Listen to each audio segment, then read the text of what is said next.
So this feeling that many of us carry, that change must be difficult. In fact, often there can be this sense that for change to be effective, or for change to be real, or for change to be meaningful, it must be difficult.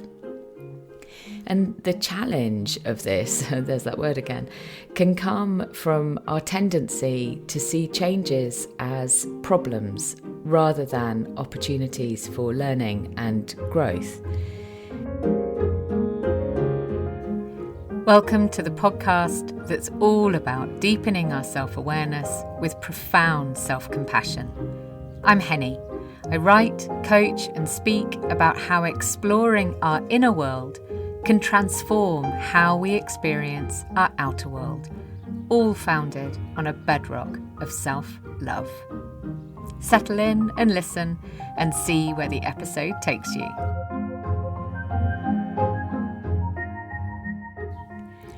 Change lightly. It doesn't mean don't change or don't change a lot. It simply means change with grace. And I'll say more on that word shortly. And I also just want to notice that my voice is starting to go today. So I feel like I've dropped an octave, and hopefully it's not going to start sounding too much like evening radio. But let's see where we get to.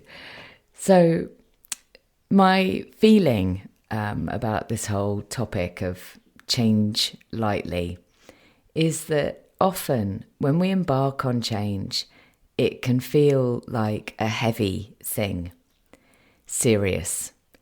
We fill it with all kinds of rules and denial and strictures, and it becomes a burden, perhaps.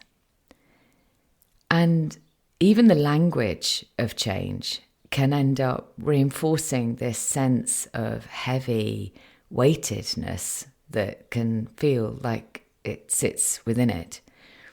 So words like challenge, success, program, and even plan can imply other meanings that might cool our desire to embark on change that might truly serve us. And actually, personally, I really don't like the word challenge. It seems ubiquitous these days with any kind of self-improvement program. And to be honest, I really don't like the concept of self-improvement either, because it implies you're not good enough already, that you need improving. And who is anyone to say what you need? So many of these kinds of concepts for me, they seem to bypass the absolutely vital role that self-compassion plays in the process of change. Because, I'm not the first one to have said it, and I won't be the last, but we are all perfect in all our imperfections, which doesn't mean change wouldn't be helpful, wondrous, exciting, or inviting. It simply means it's something we embark on because we love ourselves enough to do it, rather than feeling it's something that's being forced upon us in some way. So this feeling that many of us carry, that change must be difficult. In fact, often there can be this sense that for change to be effective, or for change to be real, or for change to be meaningful, it must be difficult. And the challenge of this, there's that word again, can come from our tendency to see changes as problems rather than opportunities for learning and growth. So, for example, many of us are afraid of changing our routines or our behaviours or our beliefs because, perhaps we've had a tough time adapting to things in the past, or we might have witnessed the difficulties that others have had. And there's another aspect that can make change feel difficult, is that it can feel overwhelming.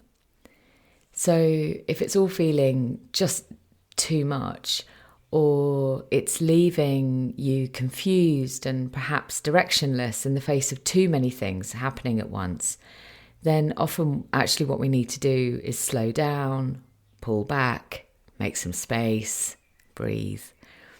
Because change requires resisting or going up against well-established behavioural patterns, which means that you'll be working against unconscious automatic processes in the brain that are simply designed to make life easier. And my other reflection on this idea of change often feeling like a difficult thing is that it doesn't need to be a hard-edged thing. So it's not simply a matter of failing or succeeding or of setting goals and then either berating ourselves when we don't hit them or feeling untethered when we do, because the goal is no longer there to aim for and we come back to feeling a bit directionless sometimes. So one of my reflections is that in my book, The Heart of Change, which is a PDF book, I explore change from different perspectives. So one of these is introducing the concept of beautiful disruption. And actually I ran a series of retreats that really are what created the content for the book. And one of those retreats was called Beautiful Disruption. Now, within that concept is really sharing ways in which we can shift our mindset to one that's softer, more open, more curious about change, and away from the musts and the shoulds and the oughts and the hard edges that often accompany it. And overall, we often need to go gently in order to make the really big shifts. So choosing one small thing to focus on can be enough, and then we build upon it. Otherwise, these steps that we embark on to more deeply serve our highest needs can simply become yet another stick to beat ourselves with. And if you're anything like me, I have enough sticks in my backpack to beat myself with. I don't need any more. So for me, part of changing lightly means approaching it with grace.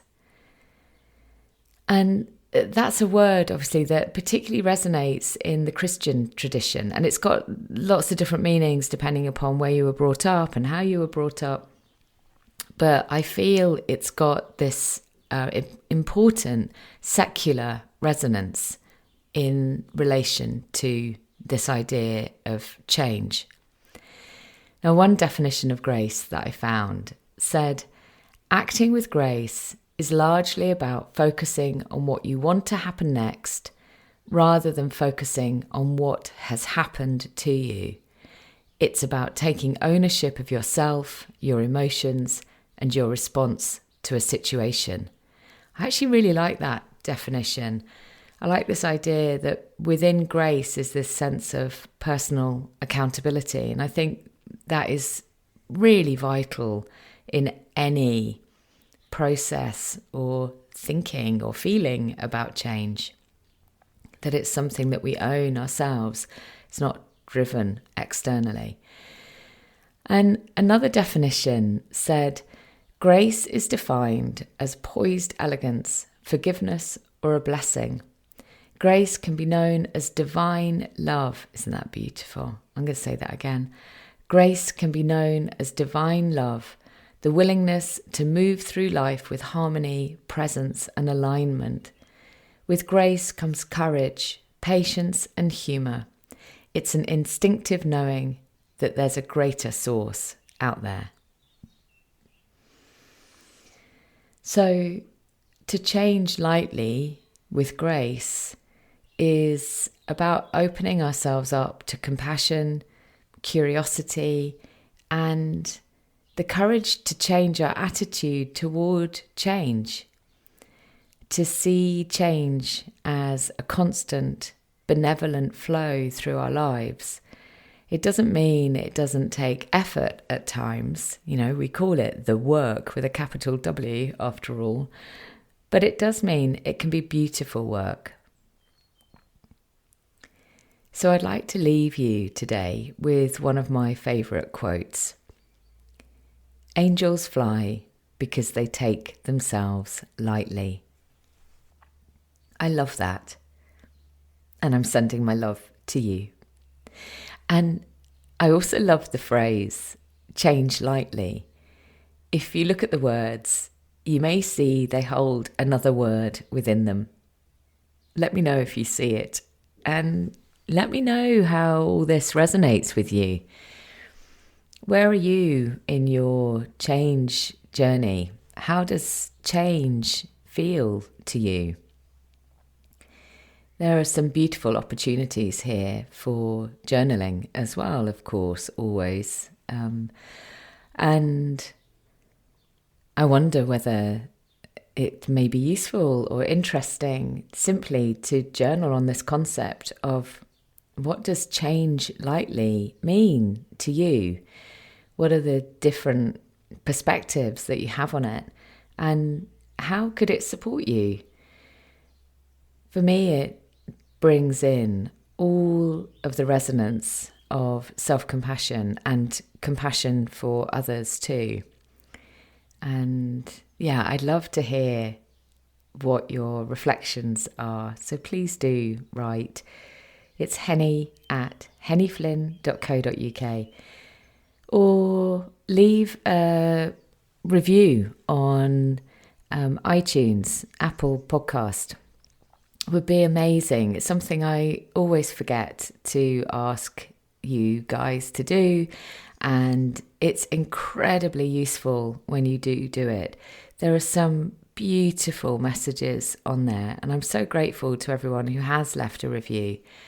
And if there are other things that you'd like to see from the podcast too, other topics you'd like me to cover, then message me about that as well. I really, really welcome all thoughts, all reflections, and I look forward to being with you again next week. So this is quite a short one today, and I hope that there is still plenty within it for reflection. All right, my darlings, I send you a hug and a wave. Oh, and of course, if you'd like to get your hands on a copy of The Heart of Change, then just go to hennyflynn.co.uk/books and you'll see it there. When you order it, I'll send you a link. It's an ebook and you just download it.